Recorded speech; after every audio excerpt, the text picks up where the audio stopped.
Pourquoi les États-Unis d'Amérique ont peur d'attaquer l'Iran? Exemple du Washington Post qui considère ce soir que Donald Trump semble prêt à attaquer l'Iran. Alors les diplomates, les militaires, les experts cités se disent tous pessimistes sur la possibilité de trouver un accord. Ils parlent tous de la frustration de Donald Trump sur ces négociations qui semblent finalement ne pas avancer. Alors dans le même temps, vous avez un président américain qui ne fait pas véritablement part de ses intentions puisqu'il dit aujourd'hui, il y aura peut-être un accord, peut-être pas, vous verrez bien dans 10 jours. Et ensuite, quand il est dans son avion, il dit non, finalement vous verrez dans 15 jours. Donc tout ça n'est pas très clair. Ce qui est vrai en revanche, c'est qu'il y a beaucoup d'experts qui parlent de la riposte iranienne en cas d'attaque américaine. Et ces experts s'inquiètent beaucoup de missiles iraniens qui seraient envoyés sur Israël, mais aussi d'attaques massives sur les militaires américains présents dans la région. 1. L'Iran possède des stocks de missiles inestimables au sous-sol, au plus profond, de voire 80 à 100 mètres de profondeur sous-sol. Ça s'appelle les villes de missiles. C'est éparpillé dans tout l'Iran. Les États-Unis d'Amérique, même, ils ne savent pas exactement. C'est des milliers de missiles. Ça, c'est 1. 2. On a vu la guerre de 12 jours entre Israël et l'Iran. Qu'est-ce qui s'est passé? Quand la guerre déclenche, il y a une stratégie de mener la guerre avec ces missiles.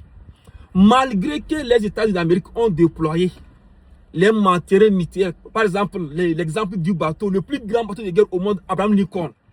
Bien sûr, il y a des systèmes d'interception, mais la stratégie, pourquoi les États-Unis d'Amérique ont peur? On a vu ça avec la guerre de 12 jours entre Israël et l'Iran. Quand l'Iran commence à envoyer les missiles, des centaines, voire 200, 300, voire 500 missiles à la fois, oui, le système de défense aérienne va intercepter. Mais il y aura forcément une grande partie qui vont atteindre leur cible. C'est ça dont ils ont peur. Je vous donne l'exemple.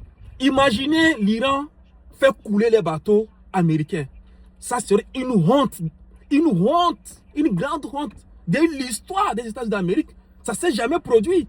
Donc ils ont peur de ça. Donc ils font preuve de nous jouer. Ils n'ont qu'à les attaquer. L'Iran n'est pas l'Afghanistan.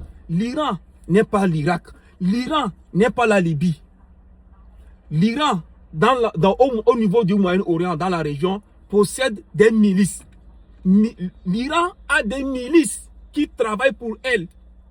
Ici, on a le Hezbollah. Même si le Hezbollah du Liban s'est affaibli, le Hezbollah a toujours les missiles et les armes là-bas. Il y a aussi les Houthis. Nous connaissons les Houthis. Ils sont tellement forts. Ils sont financés, équipés par l'Iran. Et aussi, ils sont là au Yémen, les Houthis.